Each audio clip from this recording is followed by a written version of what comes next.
Giant fans that have supported us for more than 30 years at Giant Stadium, for all those years in Yankee Stadium, and some of you even back to the Polo Grounds. This is for you. This is for you. Listen to me. Okay? The rest of your life, man, nobody can ever tell you that you couldn't do it, because you did.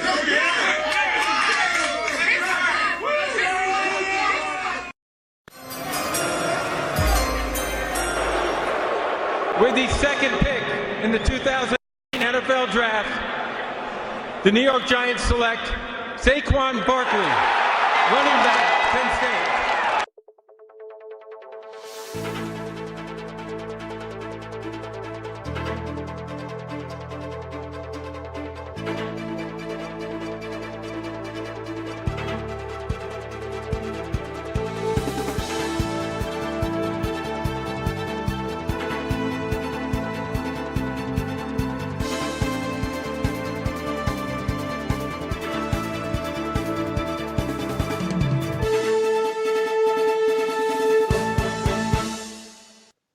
And hello again, everybody, and welcome to another edition of the Giants Guys.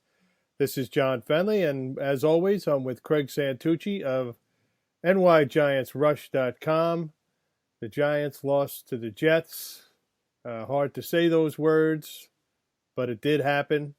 We all saw it. And Craig, in 5 words or less, what are you thinking right now? Rock bottom. Wow. That's about says it all. Yeah. Not much else you could say about that. Yeah, I don't remember being this disappointed in a season. I mean, last year, at least after the bye, they came out and played some ball, right? If you remember correctly, right? Yeah, they went 4-4 in the last 8 games. Yeah, it was fun. It was fun, and you went to the stadium, you tailgated, you had yourself some good food, and you were looking forward to some, competitive football. Some days they played, some days they didn't. But going 4-4 was at least encouraging, and you were like, wow, I can't wait for next year. And here we are next year, and it's just falling off a cliff. Yeah, but you can't wait for next year. That's like a December conversation. It's not an early November conversation. Well, with the Giants, the last 6 years have been pretty bad. And we had that blip with McAdoo in the playoffs there, Green Bay, and then it went downhill, and then you got Shermer, and you kind of were hoping for better. And I think the reality was, we thought that, they would be better than they are, but you're right. It's normally in December, you're kind of like, all right, well, whatever happens. Let's start talking draft, or let's start talking free agency. It's a shame we're talking about it this early, no doubt. Yeah, and, the game itself, a lot of people, they dissect the game. You can't dissect the game because there's so many problems with this team. Everything that they do out on the field is emblematic from what stems from the front office through the coaching staff. That's where the problems lie. You can't blame rookies, and you're playing a lot of rookies. They got the youngest team in the league. Which is one of the only things you can hang your hat on right now. Yeah, and the product isn't going to be great because you have a young team, but where's the progress is what everyone's asking today. Where do we see this team going? We see a lot of young guys out there. They look like they're uncoached and unsupervised at times. And that's not a good sign. Your young guys at least should be adhering to the coaching that they're getting. And they're not doing that. Look at Jones, Daniel Jones. Every game, fumbles the ball away at least once or throws it away. For all the good he's done, when it comes right down to it, it was the play that Jamal Adams stole the ball out of his hands that was the difference in the game. Yep. 7 points right there. That's the difference in the ball game. So he could throw 4 touchdowns. He needed to throw 5. Okay, if you're going to do that, you're going to have to offset it by playing better. But who's coaching him? I know Tom Coughlin came in and solved Tiki Barber's ball security issues. Who's working with Daniel Jones? Shermer doesn't really sound too convinced too convincing in his press conferences that, they're working on it. Yeah, no, I listen, I've gotten a lot of notes via Twitter and, tweets this week about, oh, well, they solved Tiki in a heartbeat. It's not a problem. Well, listen, either A, you're too young to know, or maybe you forget. Barber had a fumbling issue from jump, okay? It wasn't solved until he was breaking, NFL records for fumbles by a running back until they had to put a kibosh on it. And then finally, Coughlin, I think he fumbled 21 times, I think the record was, or something like that. They taught him, to hold the ball armpit high and tight. Right. And it worked. And it did work. And Coughlin took it upon himself to teach Tiki what to do. And it was, for me, listen. And it created a rift between the two of them. Yeah, I'm sure. Because of the tough love Tiki didn't take to that. Nope. I mean, he's thinking about it now, saying, if it wasn't for this man, I wouldn't be who I am today. Yeah, and listen, as much as everyone hates Tiki Barber because whoa, not everybody hates him. Come on. Well, okay, let me take that back. A lot of people have lost respect for Tiki Barber with the off-field stuff with the wife, the on-field, right. Jabbing at Coughlin, with Eli, the Eli jabs. A lot of people, including myself, have lost a lot of respect for Tiki Barber. But let's not fool ourselves. That guy was a badass running back. I mean, he missed out on the rushing title to, I think, Sean Alexander. Correct. or LaDainian Tomlinson. But Sean Alexander, it must have been by 20 yards. It was like 1,800 yards. I mean, he was a great running back, and he was the most patient running back I've seen in Giants history. He would just pull right up to the line, hold behind that tackle or that guard, and he would just wait for a sliver and slide through it. But this show's not about Tiki Barber. It's just about the fact that Coughlin solved a fumbling issue. Running backs handle the ball differently than quarterbacks do. Right. And also, ball security is something you learn in middle school.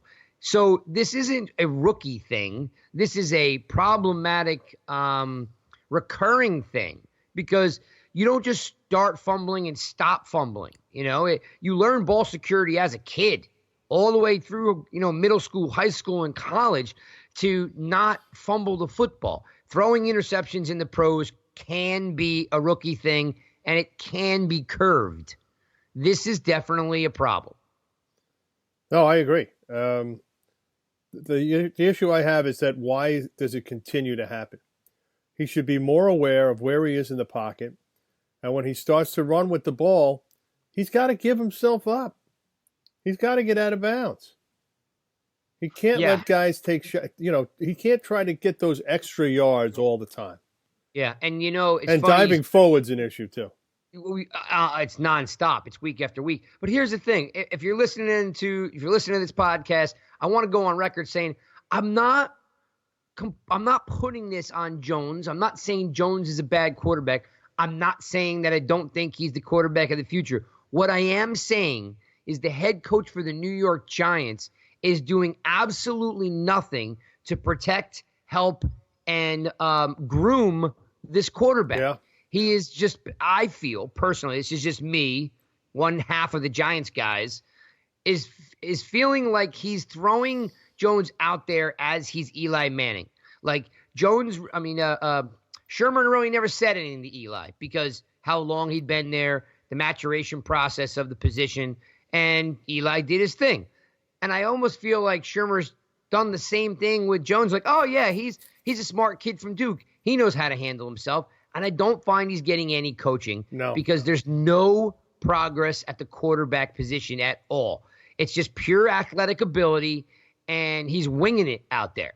And he actually needs to be told, and taught to slide, to throw the ball out of the bounds, to throw the ball into the dirt if necessary, give himself up, and learn to hold the ball with two hands or whatever it's going to take. I agree. I was a little upset at the way, the Jets aren't a good team. Let's face it. They're not good at all. Matter of fact, they're one of the worst teams in the league. Let's be frank. Defensively, they stop the run a little bit, but they do give up a lot of yards.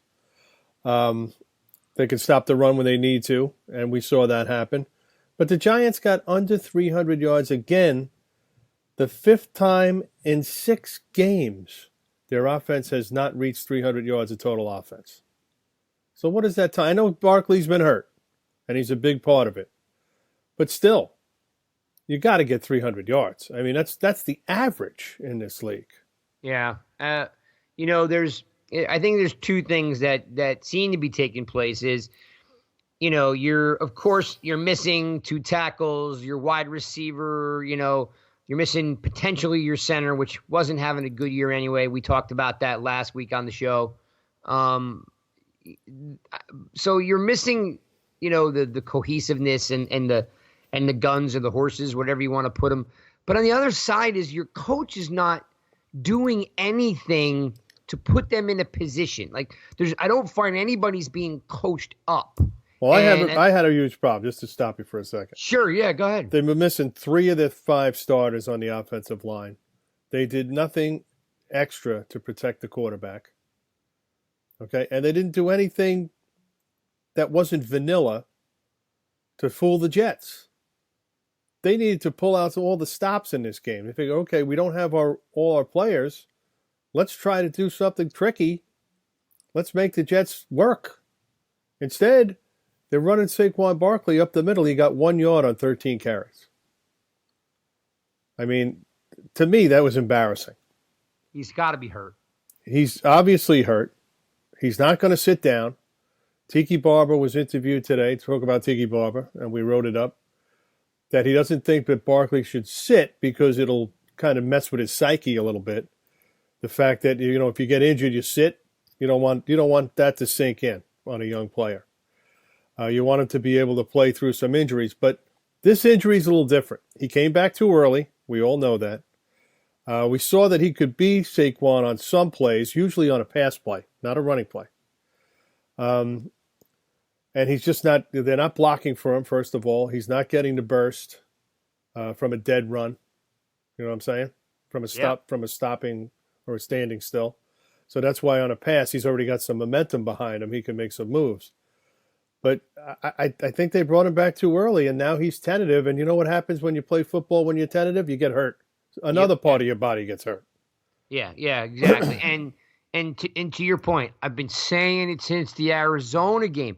I don't care if I have to go back and literally pull the clips out for you people. There is nothing wrong with putting Barkley in space. It's what as you just alluded to. If he's in space, he makes a play. Last week it was on a bubble screen, right? Yeah. You need to improvise. You are low on talent, and this is what kind of how we started the show is I'm just disappointed that they're not pulling out all the stops, as you just alluded to. They're not trying to throw the kitchen sink at you. Find different ways to win the game, right? I mean, it is easy to go back and put the tape on of the Arizona game and watch them pull the center and the guard almost every other play.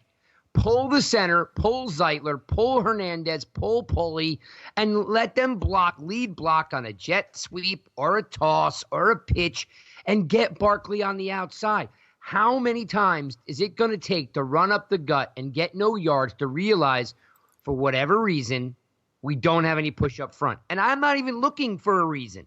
All I'm saying is it's not there. So do something else. Stop doing the same thing. Like, you're giving yourself no chance to win. You're giving your no chance for first downs. You're putting your defense on the field the entire game. And it's just like you have to ask yourself, why? Why? How is it not possible that you can go, you know what? A rookie running back came in from Arizona, or a backup running back came in from Arizona and ran all over the Giants. What did they do? Maybe we can mimic or model that execution. Yeah, no, I agree. See, my contention is don't let the big guys on the other team's defense get too comfortable. Don't let them dig in. It's the Bill Walsh theory. When he first came to San Francisco, he didn't have a running game. So what did he do? He neutralized the defensive line with cut blocks. You can't do that now. Okay, I'm just saying you can't do that. But that's the kind of thinking you have to have. You have to make the defensive line, the defensive front of the other team, not dig in, not go forward. Either keep them at a standstill or have them backpedaling. You can't have them all surging on every play. They're doing nothing to offset that. You know what I'm saying? If you watch other offenses, watch Kansas City. Everybody's in motion. Kelsey's on one side. Now he's on the other. Then he comes back to the other side. Mecole Hardman comes around for a sweep. Tyreek Hill around for a sweep. They make the front seven of the other defense work. They tire them out. By the fourth quarter, those guys can't run anymore. Yeah. By the fourth quarter, the Jets defense was still digging in. Yeah, sacking Daniel Jones. No problem at all. Which leads me to what we kind of started with is that this, regardless of the players on this roster, right? You have what you have, right? You know, it is what it is. This is the roster. We got games to play. Let's try to win them. So change the game plan, people. I mean, so and it's still early and things are going to happen. But if Shermer's not getting fired and Betcher and Shula come back intact, you know the Maras have thrown the towel in and don't care. And I've honestly, believe it or not, whether you love the Maras or not, I never thought them as you know, a management or owner group that didn't care.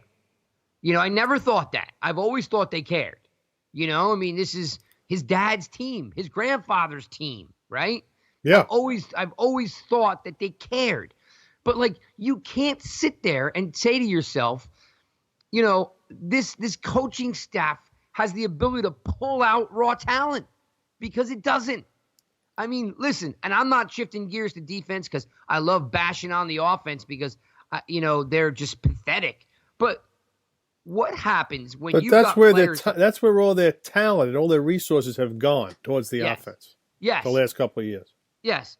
But I want to call a light, you know, the play of Carter and Hill and Baker. Like, where are these guys? You're showing no enthusiasm, no desire to be great. No one makes plays. Just make plays. I mean, I'm seeing only a handful of guys trying to make plays. Jenkins last week with the arm tackle, you know, half-ass, whatever that was. There's only a handful of guys like Mayo and Peppers, you know, and Zimenez that I see actually hustling, that are trying to make plays. Right. The rest of this team is just like going through the motions, and that's a reflection of the coaching staff. I mean, they're not being held accountable. Baker needs to sit on the bench, okay? Some of these guys need to sit on the bench. He played every snap against the Jets. It's just bull is what it is. You're not setting any example. I mean, Bill Belichick benched the Super Bowl winning cornerback. That's right. Okay, you know, because he did whatever he did wrong. I don't remember. He was late to a meeting or whatever he did, but it doesn't matter. You're not showing any example. And they lost the game. Yes. To the Eagles, and he could have helped them. Correct. So sometimes it's about showing the team what's important, and that's team. That's giving it effort, Jenkins and Baker. Like, you can't let these guys just do what they want. What do I always say? Don't throw away football players. You could always see football players, right? You know, you don't want Collins because he's a box safety, and you went out and you get Bethea, who's an older box safety. Like, just none of this makes sense, and I'm sad because it's taken a lot of the desire to watch the game for me. You know, you're down 14-0 against the Jets. The fifth time this year that's happened. Yeah, and it was and Darnold, who everyone's crapped on for the last 2 years, went 7 for 7 in a touchdown in the first quarter. The Giants had the ball 3 plays, and that was a incomplete and a fumble. And the fumble, by the way, which didn't count as a fumble in the stats, went right into Barkley's hands. If you remember. No, it's a fumble. It's just a recovered fumble. Correct. Oh, yeah. Sorry.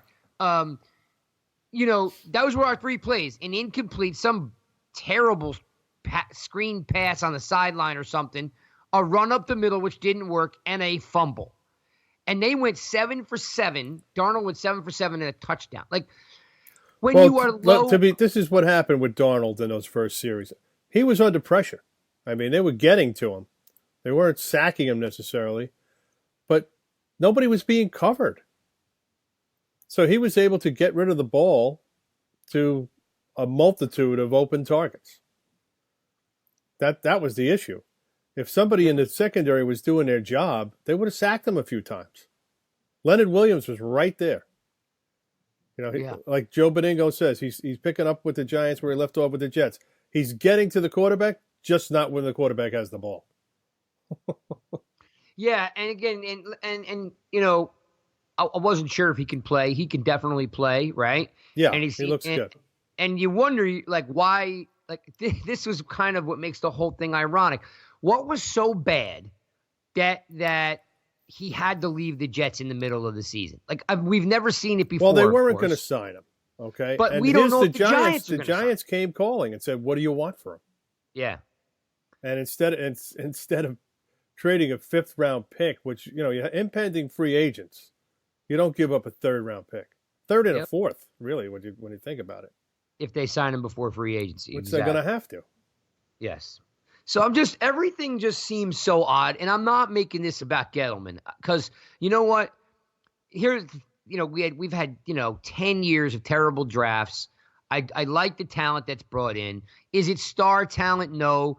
Is it backup talent? No. But it's just good, well-rounded talent. I just don't think they're getting coached up.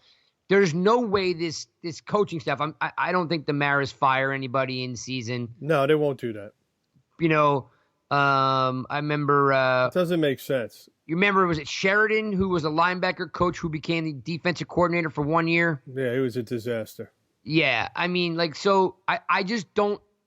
I don't know what happened with Betcher coming from Arizona here, but he's just not getting the most of his players. I mean, play after play, these guys are just like, I like Hill a lot, and he's disappeared. Why and how? How does he go from, rookie sack record, for a defensive lineman to barely, to no sacks, no quarterback hits, and no tackles for a loss through 10 games? How is it possible, right? So there's something there. Keep on Hill for a second. His snaps have been reduced in half since Leonard Williams got here. So here's the sum zero game, right? They get Williams to augment the rotation. Instead, he's playing in place of Hill. Yeah. So Hill is like the odd man out. Yeah, and believe it or not, Dalvin Thomas is having a decent resurgence this year. Led the team in tackles last week. Yep. He dominated inside. He was playing very well. I think he's stepping it up.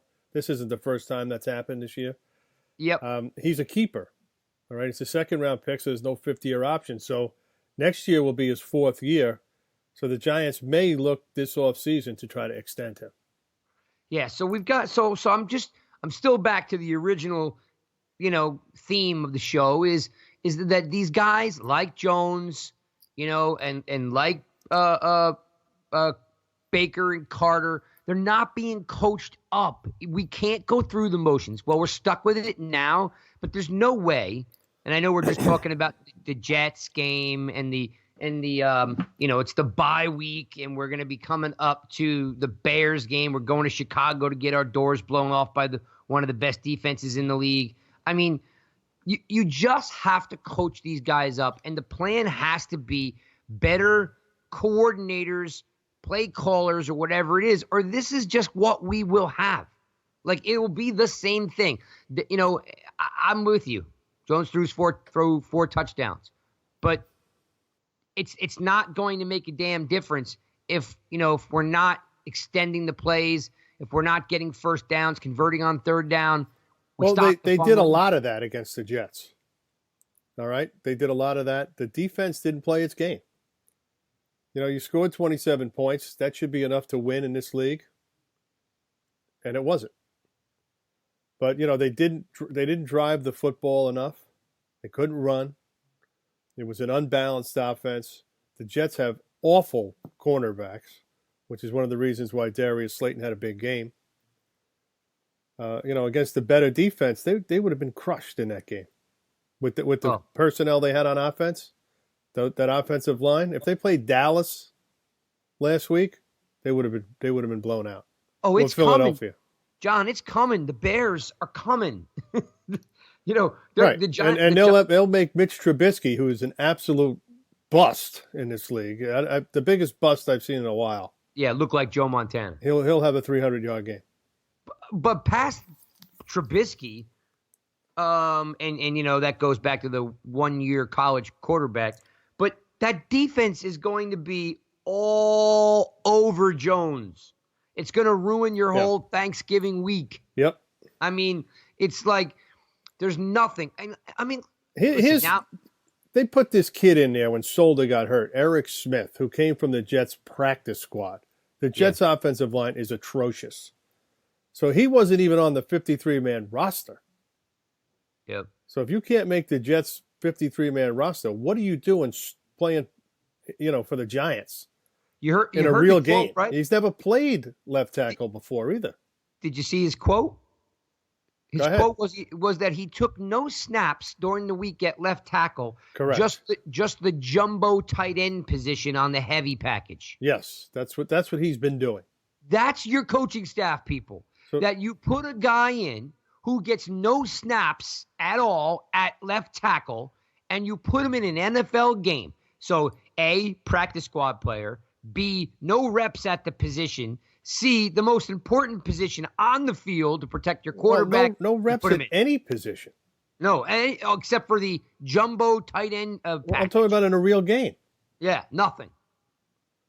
So he's out there watching, trying to protect Daniel Jones's blind side. You have a guy with 0 NFL experience. And I know it's the Jets and they don't have a great pass rush. But still. Wait a minute. How many times did Jones get sacked? 5. That's a good enough pass rush for me. Yeah. How many times did Darnold get sacked? I'm not sure. 3. So, to me, one pass rush is better than the other. 3 or 4, yeah. The Giants did get to Darnold a few times. I mean, but that's more on the quarterbacks because both of them hold the football way too long. Oh, yeah. Well, that. Jones would have a, crack a beer and, have a sandwich back there if he could.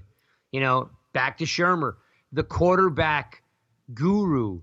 I mean, please teach this kid how to play. I honestly am not kidding. Again, I'm going to interrupt you. No, Too please. many hats. If he was the head coach, instead of sitting there calling plays, he'd be able to take some time out and instruct this kid instead of standing on the sideline having to watch every play of this game. When a kid comes off the field, you got to go over there and sit with him. All right? Eli Manning is trying his best to do it, which is another sad story, by the way, to see Eli Manning standing on the sidelines moping around. I mean, why would he want to do that? For the $9 million? Okay, I get it, money-wise, but he's made more money than any player in the history of the NFL already. So why do you want to end your career just sitting on the sideline with a wool hat on, looking like the guy who delivers flowers for the florist? What's the matter with this guy? What is wrong with him? Why would you want to do that? What option does he have? You could retire. Oh, well, yeah, of course. He could have waived his no-trade clause. There was teams that were probably interested in him. Yeah. Because you don't know. If you're a contending team and you have your backup quarterback situation isn't very good and your quarterback goes down, that's a wasted season. Yeah, okay? Kansas City. If you're Baltimore City, or Kansas City or Chicago. Jacksonville, although they got Foles back, you could use a guy like this. He should have waived his no-trade clause, but he didn't do it. So now he's sitting on the sideline, really had no value add at all to his career or this team, in my opinion. He could probably walk right into Detroit and make them a playoff team. Or at least make a run. It's silly to me why he's doing this. He's not going to play next year. No. What team is going to want a guy that gave up, just decided I'm not going to play anymore. I don't want to play. Yeah, and I don't want to make this about Eli because it just irks me when I see him on the sideline like that. No, I'm with you. I understand. I'm still about this team is very dysfunctional. It's just dysfunctional. Like, I started off saying rock bottom. It's inept. There's something missing, and I don't know if this is just someone going through the motions. Leadership. That's what's missing. There's no leadership. Yeah. Oh, well, that's a great point. The only leadership you have on this team is from Saquon Barkley, who's frustrated as all hell because he can't play the way he wants to. Okay, so that when you're hurt, you can't lead. So now there's no leadership. No. Okay, you got Golden Tate, who's been here for 5 minutes. He's trying. He's doing his best, but, he's not the greatest guy to be leading your team. Not when you get suspended for PEDs. And the guy's burned every bridge in the league. I mean, he's been on 4 teams. Why didn't they keep him? Think about that. Seattle got rid of him. Detroit let him go. Philadelphia didn't re-sign him. I like Golden Tate, but he's a talker. And right. sometimes listen, one of the best leaders the Giants have ever had was Justin Duck. He didn't say a whole lot. You knew what his expectations were, and you either did it or you didn't. And when he stared at you, yeah, he gave you the DiMaggio stare, Yeah, exactly. And it just, so you're right. This team is definitely leaderless. And listen, I've been a defender of Ogletree. Okay, but he's gone. By the way, yeah, this is it for him. Yeah, and you know what? And I guess it takes, this is a lot for me to say, but the Giants have just bummed me out over the last 2 seasons to the point where I get tired. I'm not having any fun, so I'm not watching a lot of other NFL games either. I'm just turned off to the whole product. You could be a bad team, but if you show progress, then it's fun. Well, that's my thing. At least last year after the bye, I clearly remember they winning a bunch of games, and we were like, hey, we're not mathematically out of it. We got to roll. This is just so sad, everything that's happened with the New York Giants. And I want to be, excited about watching the game. But on a rare occasion that I'm not completely bummed out and I flip out another game, I got to tell you, watching some of these teams play, like a Kansas City or a Green Bay, and they're having their own challenges, right? But the Eagles, which kills me to say. But some of these teams, Buffalo, they're flying around the field. Guys are making tackles. They're embarrassing tackles by running over the top of them and getting sacks. They're blocking kicks. They're picking the ball off. They're picking up fumbles and running them back for touchdowns. Like all this really cool stuff that you look forward to seeing. And the Giants have nothing. Nothing that you can say that is dynamic. Please, did you happen to watch Baker this weekend? I've never seen anybody put less effort into the NFL. Yeah. I mean, you have guys that check out, and that's they're talking about Cleveland. That's another team that doesn't have any leadership. They got a lot of mouths to feed, but nobody leading. Yeah. Nobody. And the coach, like I said, a rookie head coach with all of that talent under the roof. A rookie head coach isn't going to be able to handle that. No, he's never been a head coach anywhere, this guy. Kitchens. Yeah. Okay? That's an issue. That's an issue when you bring in somebody who doesn't have at least administrative duties under their belt. That's a key thing, to be able to delegate and administrate. Well, then let me ask you the which I guess I always call the 800-pound gorilla in the room. Let me ask you that question, right? Yes, go ahead. Excuse me, sneezing. Bless you. It is only 23 degrees in here in New York, by the way. Yeah, it was snowing here in South Jersey too. Okay, so the question is, and this is the big question because we've got a ton of issues that we can cover. Like you said, I love how you describe it as unpacking. There's a lot to unpack. My question to you, and I'd love to hear, is: Are the Giants going to find a new head coach this year? Are the Giants going to find a new head coach next year? And if they are, what type of coach actually makes sense? This is what they need to do, okay? I don't think they're going to get rid of Pat Shurmur this year.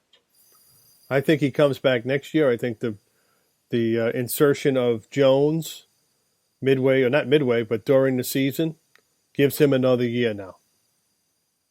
Okay, I don't think they'll fire him. I think they might make some changes to the rank and file coaching staff. They have to. I keep getting tweets and emails that they should fire Hal Hunter.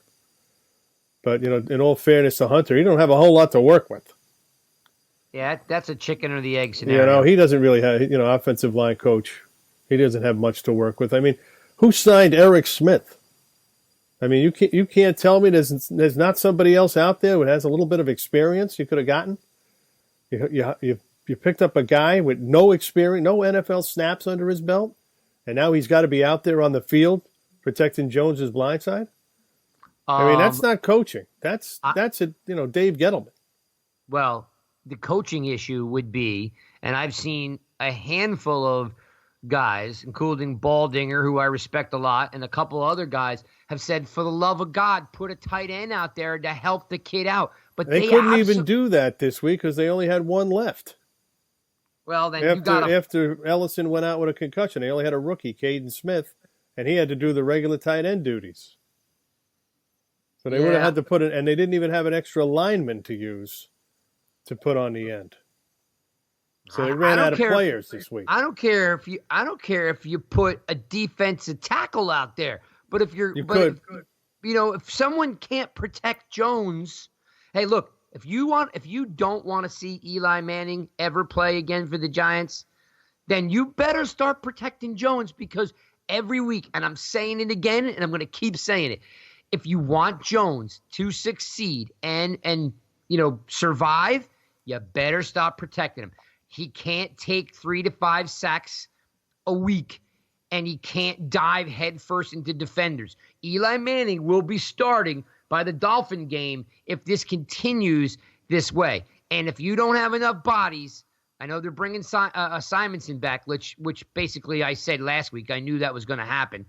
But, you started the year with 5 tight ends. Leads you to think, you could take that two ways. One, they really need him, okay, which is fine. And two, why isn't he on another team? See, when you get guys back on your roster, they were out there to be picked up by other teams and they didn't get picked up, that's a red flag to me. The only thing I would say in Simonson's defense is he had the high ankle sprain. He's been banged up for 6 weeks. He's just getting healthy too. Now, I'm not defending him. I'm just saying that we've been talking about high ankle sprains. You remember last preseason game, he makes that crazy touchdown catch, gets rolled up on. Right. So he's been, and again, I don't know. I can't answer that question. Only person that can answer that is him. But timetable wise, high ankle sprain is 8 weeks, right? Yeah. That basically gives him September and half of October.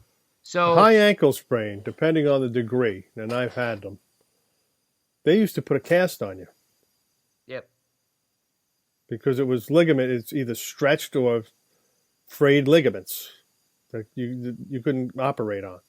So they'd immobilize it by putting either a plastic cast on it. In my case, it was a plaster cast the one time. Yeah, well, that was ancient history. And yeah, it's true. It was 1982, I think, or 3. Yeah. And I was off my feet with the cast for 3.5 weeks. And then I had to wear a brace after that and go to rehab for another month. So you're right. It's, these guys, I mean, there's a different way of treating it now, different methods, but still, the recovery time is the same, depending on the degree. Yeah, I only brought it up because you were talking about why didn't he get picked up. I'm sure he wasn't healthy the last couple of weeks, But we did start the season with 5 tight ends. And again, if we're not going to protect the quarterback, we might as well just draft another one because this one's going to get hurt. I mean, and I say that facetiously. Yeah, I don't mean draft another QB. I'm just saying that you got to protect the kid, and they're not doing. That's the number one priority on an NFL team when you start the year is what? Have a good quarterback and protect them, and they're not doing that right now. Let me ask you this. Yeah. There's a couple of things, and it's silly to talk about, but not so, because the season's going to be over really soon, and the Giants have 6 games left. If they win 2, that means they'll be 5-11 on the year, which means they'll be in the top. They'll be top 6 in the draft. Wait a minute. No, that'd be 4 and 12. Thank you. I'm sorry, 4 and 12. All right, I'm like, wait a minute. We're doing different math. Sorry. Yeah, so they won't even reach 5 and 11. So 4 and 12 will definitely get you maybe top 5. Yep. So you're in the top 5 in the 2020 draft. Yep. And you're not looking for a quarterback. And of course, a lot of people are talking up this kid from Ohio State, Chase Young, defensive end, who's incredible. I would love for the Giants to get him. But if you're sitting there, let's say with the 3rd overall pick, and there's these quarterbacks littered all over the draft. And there's one now who has pretty much risen to the top. Yeah. That no one even had in their preseason mocks. Nope. And this you kid, Joe Burrow from LSU. And you literally, John, and I know this isn't a draft show, but you literally could go, if there were 4 teams at the top that needed a quarterback, I could literally see 4 quarterbacks going off the board, 1, 2, 3, 4. Because starting with Cincinnati, who'll probably have the number 1 pick. Yep. And then Miami. And Miami, Washington. So you're even though they drafted Dwayne Haskins, they could draft a quarterback. Well, I don't know anybody in the history of mankind outside of the Arizona Cardinals doing Rosen and Murray to do that. But you're looking at Burrow, Tua, Fromm, and Herbert going off the board in the first 8 picks. I agree. And Miami and Cincinnati are both taking a QB. Now, if the Giants aren't taking a QB, like they've got to find them way too young. But guess what? I hate to say it. Like, I want it to happen. I tweeted yesterday a joke. I said, they're not going to draft young. I want them to draft young, but they're not going to draft young because that's not what the Giants do. The Giants are going to draft a left tackle. Yeah, but that's way too high for that. What if you have that? Let's say you have the 3rd pick. You know the rest of the league is going to be your phone's going to be ringing off the hook. Yep. You got to trade out of there. You got to get 4 or 5 players in the first 90. Because now you don't have a 3rd round pick because you traded it for Leonard Williams. Yeah, but you got the Collins compensation pick. Yeah, but that's a 4th round pick in my eyes. It's the one of the last picks in the 3rd round. Yep. So if they get it, that's another thing. It's not guaranteed. They'll probably get it. But, you could use another. You can move down in the 1st round, get a 2nd round, a 3rd round, another pick for next year, rather than just take one player with that pick who's not a franchise player. There's not an offensive tackle that's worth the 3rd pick right now, in my opinion. All right, well, hang on one sec, though. Let's go back a sec. Let's hit the rewind button for a second because the draft stuff is out there and what the Giants do, and you need a whole bunch of picks, which you can, so you can get a tackle and young and so forth. Prior to bringing in talent, and you alluded to making some changes, right? And you're saying Shermer buys himself some time because, he's supposedly going to groom Daniel Jones, which he's not doing right now. But that's the other question. Is all of these guys have more upside and are more talented than Daniel Jones, even though he's proving that he's a good player. Listen, I love Fromm, I love Burrow and Tua and Herbert. I love them all. The Giants aren't drafting a QB. I know, but still. This is why they shouldn't have drafted one last year. Yesterday, if you saw my tweet, the Giants, the New York Giants, the organization, hired their first executive of analytics. I don't know if you saw my tweet. It was in the Sports Business Journal. I don't remember the gentleman's name. I'll look it up for you in a second. But yesterday, in 2020, they hired their first executive of analytics. The Giants are old school. That's why we're in this position to begin with. Hiring Shermer, hiring Gettleman, Daniel Jones, the Eli clone. Like, we're old school. You, me, the fan base, we can't change any of that. So, we can't expect them to draft another quarterback and be that progressive.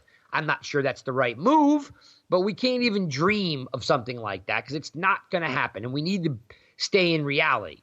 So my question to you, and you're better at this than I am, is if Shermer gets this pass and stays, do we really bring Betcher and Shula back? And does Shermer stop calling the plays? Because the play calling is an abomination. Yeah. I don't know the answer to any of that because there's no rhyme or reason to anything that's happening right now. And I'm a little disappointed that the ownership is, I mean, they're good owners, don't get me wrong, but they're inept when it comes to making football decisions. And they hired Dave Gettleman, who a lot of people don't like, who think that the game has passed him by. And there's a lot of reason to believe that it has. He's not a new 21st century thinking general manager.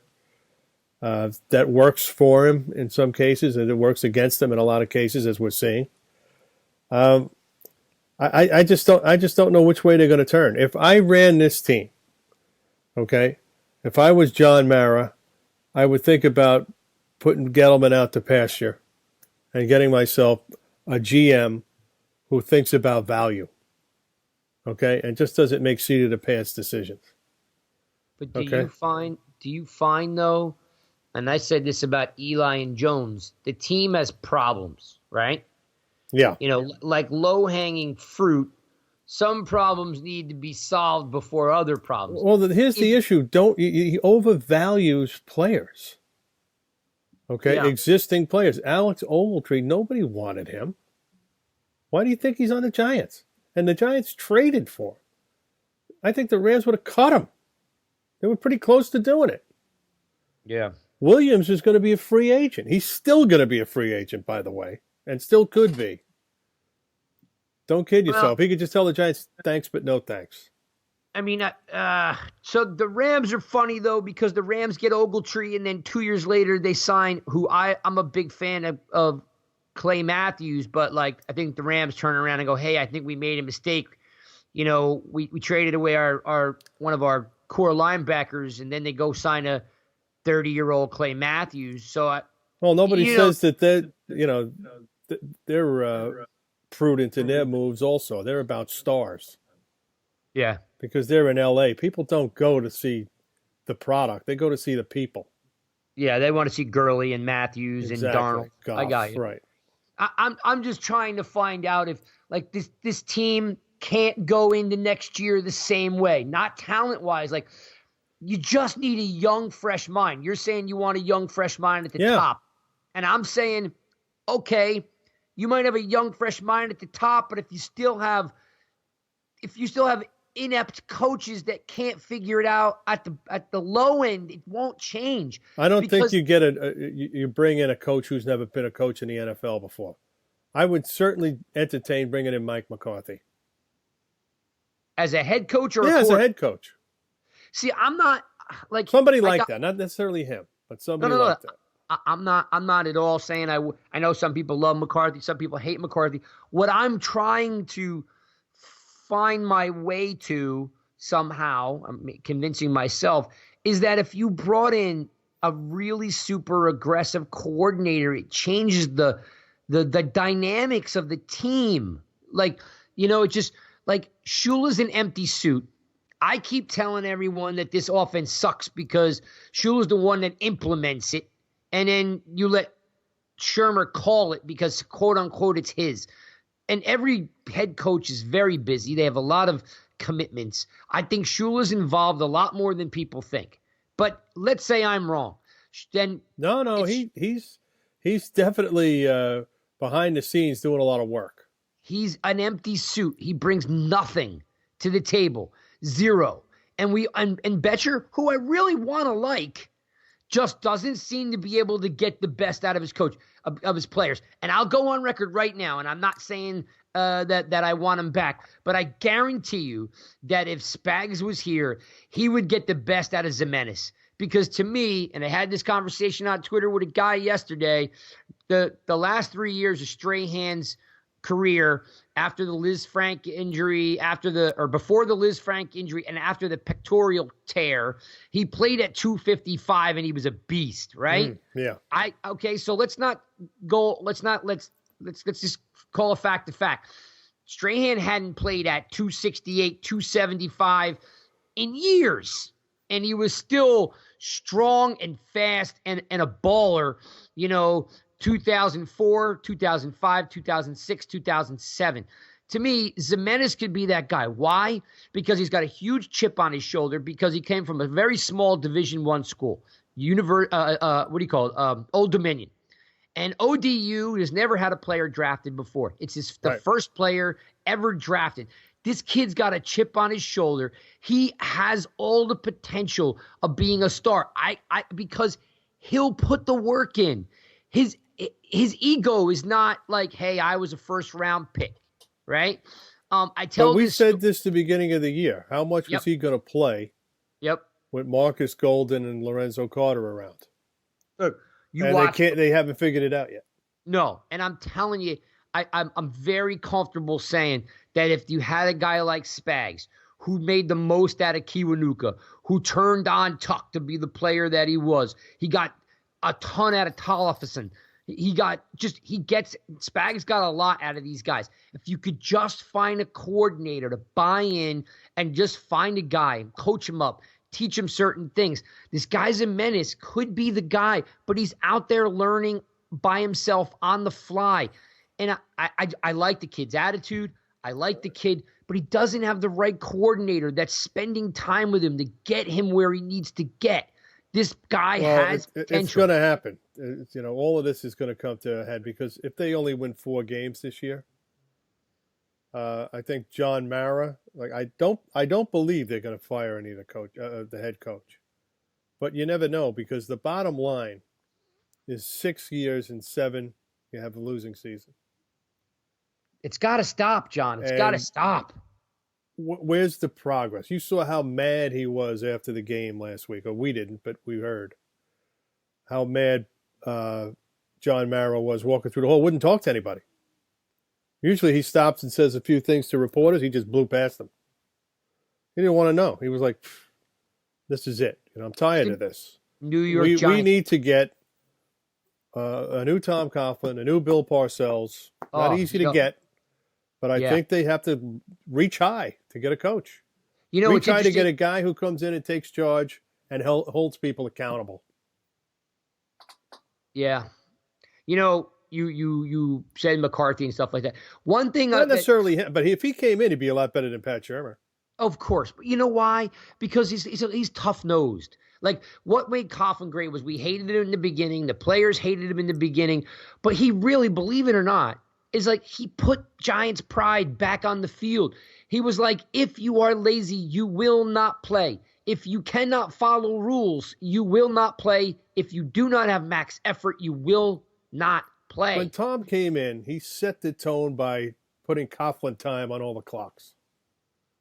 5 minutes before is Coughlin time. If he says 10 o'clock, it's 9:55. Yep. So right then and there is a little bit a sense of urgency in the air. Okay? And if you come in late, that's a demerit. Yep. Okay? And we need a guy who can command that. And like I said, and you know what? I wouldn't hate McCarthy. I don't know if McCarthy's a guy that can handle the New York media after being in Green Bay all those years. He can definitely I don't know. He's been to the Super Bowl. He's been in the postseason. He's addressed large swaths of media before. He's from Pittsburgh. He's a dyed-in-the-wool football guy. The Jets should have hired him instead of hiring this other guy, Gase. Hey, Gase beat us, so we can't say too much. Yeah, that doesn't mean anything. But I would bring him in. I would be looking at him right now. I don't know why other teams haven't approached him, because there's a lot of teams who like to have the younger coach. But this is New York. You can't put a newbie in here. No, I just want a guy to come in and just command respect and put the right players in the position. Because if Shurmur does stay, I'm just dying to get. Yeah, but if he stays, Craig, and he goes through another 1-6 start or something. I mean, come on. Then you're firing the guy in midseason. Yeah, it's true. I mean, that's another wasted year.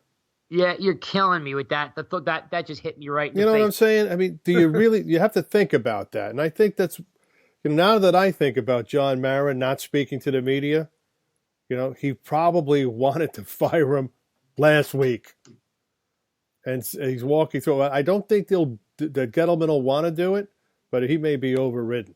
He may go too. Well, even though he's been drafted pretty well, but whatever. Here's the issue.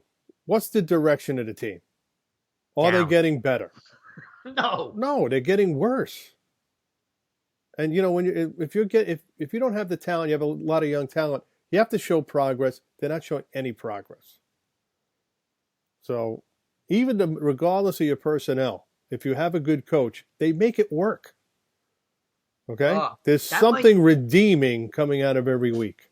I'm writing that down. You just said something that you just said something that I think should be like a staple on the wall. And I'm going on record here. What you just said is the theme for the 2019 season that I think everyone has forgot. They make it work.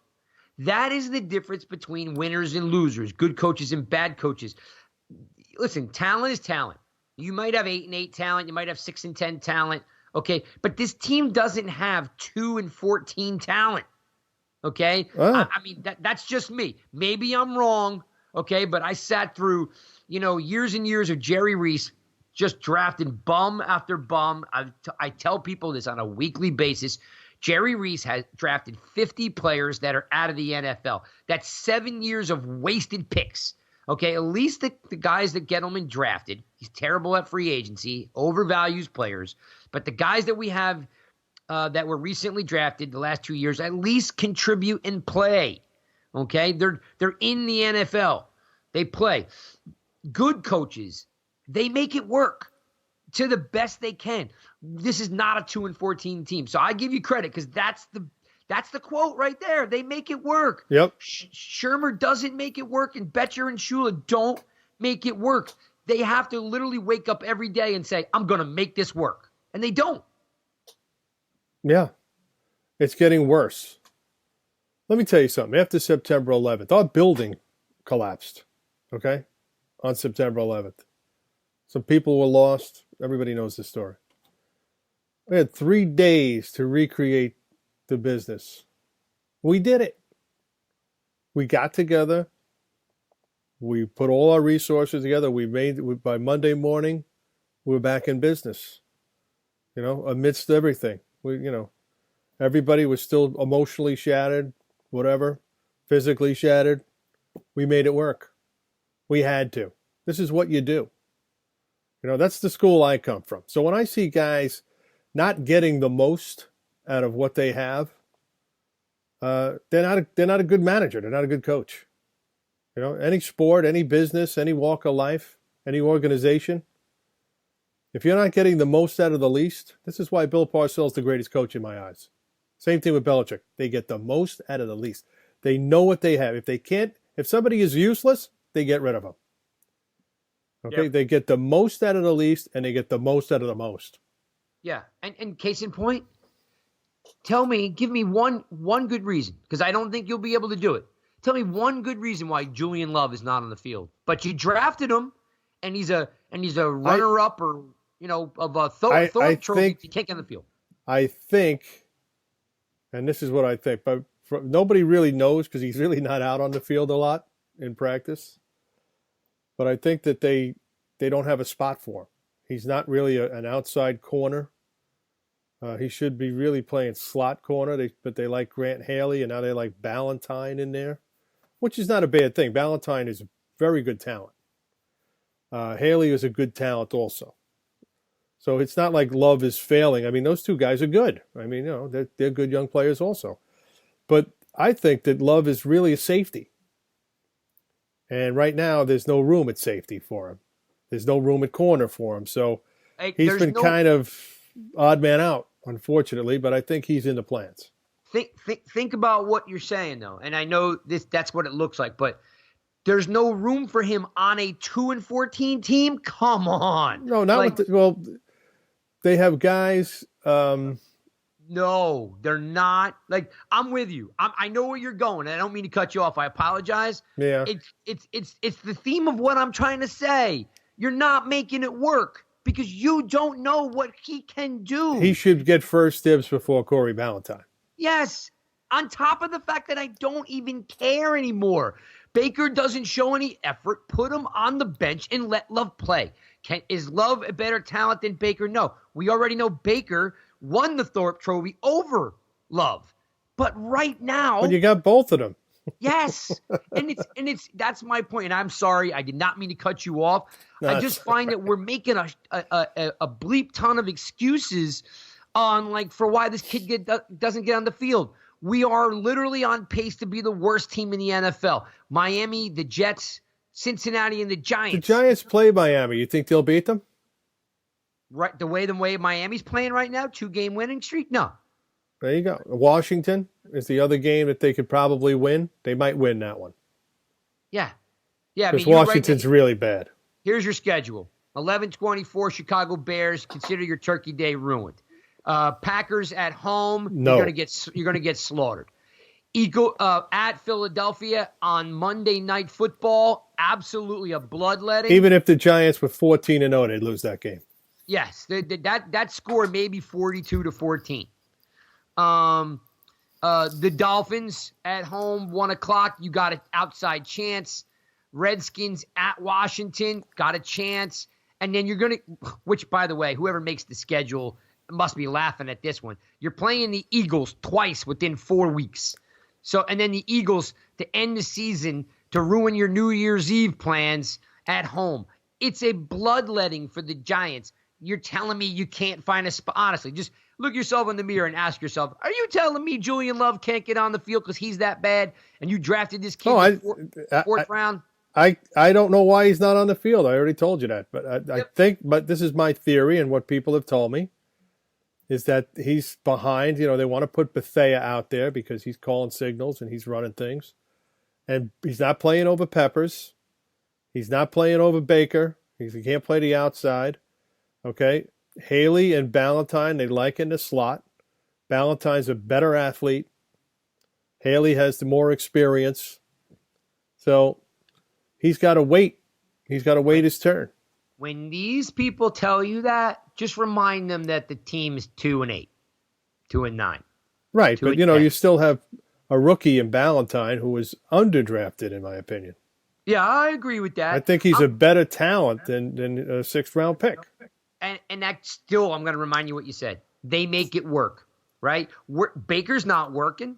Haley's been abused all season. I know, he's terrible right now. But I also think that's getting to the line of scrimmage, looking at each other, wondering who has who, not knowing the assignments, not understanding the alignment, and they're a step behind. If you have a guy with his ears pinned back saying, this is your assignment, I think they'll do better. If you put Baker and say, I want you to cover Randall Cobb and don't leave him no matter what. Cover him until he, gets on the bus. He'll do that. He'll do it. Yeah. And he'll do it well. You mean Love? You said Baker. No, Baker.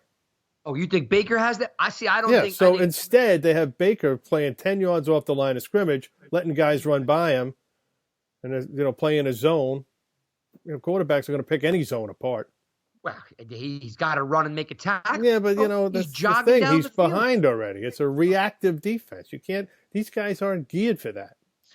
They're geared to attack, and they're not being told to attack.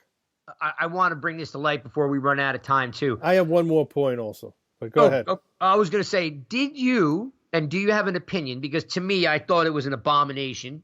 Second time I've used that word today. There were a handful of plays where we rushed 2 down linemen. Mm-hmm. 2 down linemen. Yeah. And there were eight defensive backs, safeties and corners, and they still got 2 back-to-back first downs on passing plays. Yes. Are you telling me you can play in the NFL with how big and strong and fast guys are that you are only going to put 2 down linemen on the field and put 10 guys into coverage and still give up 2 first downs. I don't know how that happened, but I will tell you this. Broken, man. It's broken. I would never have less than 4 guys on the line. Ever. I don't like the 3-4 defense unless you have the 86 Giants linebackers. Yeah. You can do it. Yeah. You know, unless unless you're the 85 Bears, you have that kind of talent. No, you put the 4 biggest, baddest dudes you can find on the front. You even throw a 5th one in there if you can. And by the way, that was exactly, remember Spags had a defense called NASCAR where he had Ossie and Tuck and Tolvson and he put all his pass rushes on the line of scrimmage. Oh, and for anybody who's listening to the Giants guys and you don't know this or maybe you're younger, they had in the Super Bowl era, 2007 to 2011, the Giants ran a defense called the NASCAR, where they put the biggest, fastest, strongest guys on the line. Majority of them were defensive ends with one D tackle, and they had got such a push up front. That's how they beat Brady in the Super Bowl. That's how they beat Green Bay. They got into the gaps because they're fast. They all got into the gaps. Yep. And, right now, if you put 2 defensive linemen on the field, ideally you should be able to run it, which they were able to do. The Jets really didn't run the ball that well, but, the other games that they did that and they got run all over. But you can't be passed upon if you're putting up that kind of defense, and they got passed upon. You can't have 9 defensive backs on the field and give up 2 passing first downs. I know. And it's funny because I kept saying to myself, if I'm Adam Gase, the head coach of the Jets, I'm putting an audible in that if Darnold sees 2 down linemen, I run a draw every play. Yeah. There's no reason. And I was laughing to myself because I'm like, does anyone see this? Am I the only person in the room? No, I'm surprised we didn't talk about it earlier. All right, here's my last point. Yeah, please. Jamal Adams, Defensive Player of the Week. Oh, without a doubt. That guy's a stud. Listen to this. In 3 of the last 4 weeks, the Defensive Player of the Week was a player that played against the Giants. Chandler Jones of Arizona, Xavier Woods of Dallas. So that's got to tell you something. Chandler Jones is an All-Pro. I mean, of course. Wait, he's been Defensive Player of the Week, but Xavier Woods? So you're saying that the last 3 weeks, the Defensive Player of the Week has been a player playing against the New York Giants? Correct. Wow. Correct. That's sad. Yeah.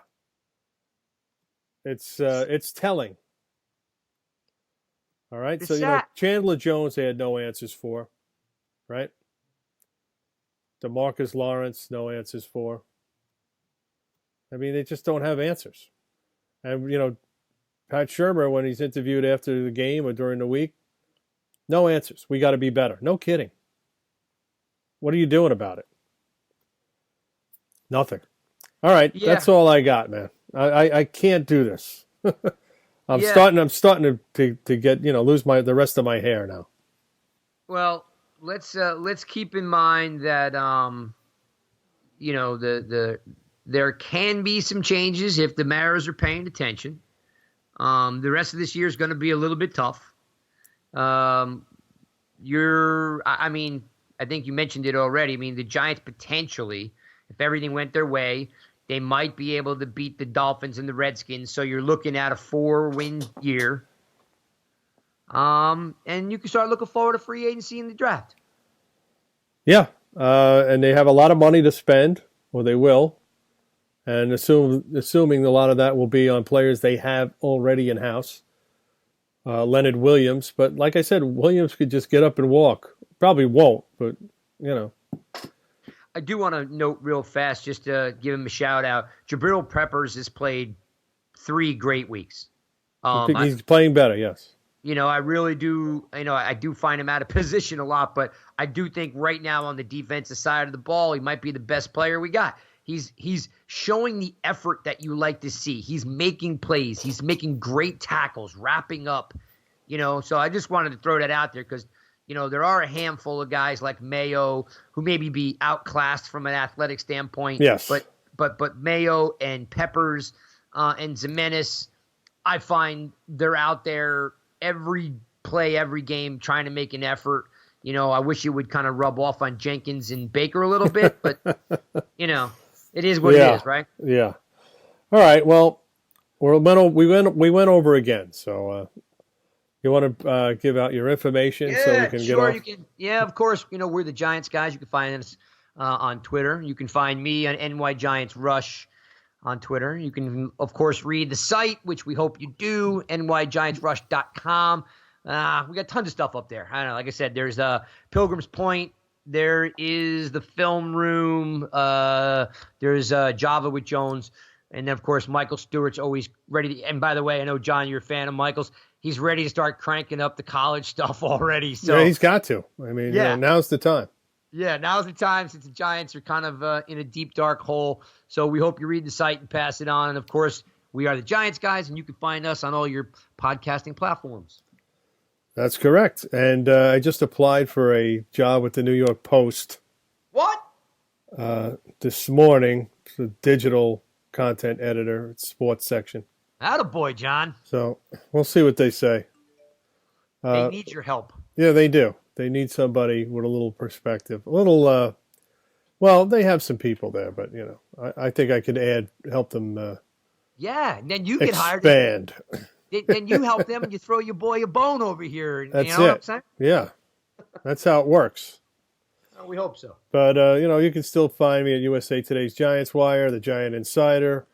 I do baseball for Empire Sports Media. I don't do a lot of football for them. These guys have it covered. So, and I let them take the glory.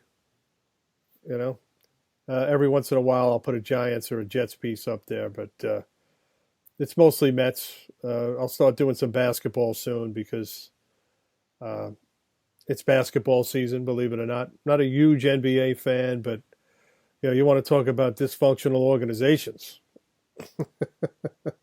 Yeah. It's past the point of critical mass at Madison Square Garden. Yeah, well, New York sports is hitting a skid right now. But the Islanders won 10 in a row. I think they lost their last game, but so that was something. And the Rangers had won a few games, so maybe it'll be a decent hockey season. But the football season, nope, no good. Another season, another reason. I remember the guys who used to sit in the end zone at Shea Stadium. They used to sing that like in December every year, another season, another reason. And these guys probably not alive right now because the Jets drove them to drink. When I was a kid, it was popular to wear a brown paper bag on your head. Yeah, last week both teams of both fans had paper bags over their heads. Yeah, that was a huge thing when I was really little, and I didn't go to the games with my dad. My dad would go with my cousin or his friend, and we used to watch the games on TV. There'd be rows and rows and rows of people with paper bags on their head. Like, I still think about it Put today. A plastic bag on your head so you can suffocate yourself. How's that? All right, man. I think we should leave it at that. Yeah, no doubt. All right. Thanks for listening, folks, and we'll see you next time.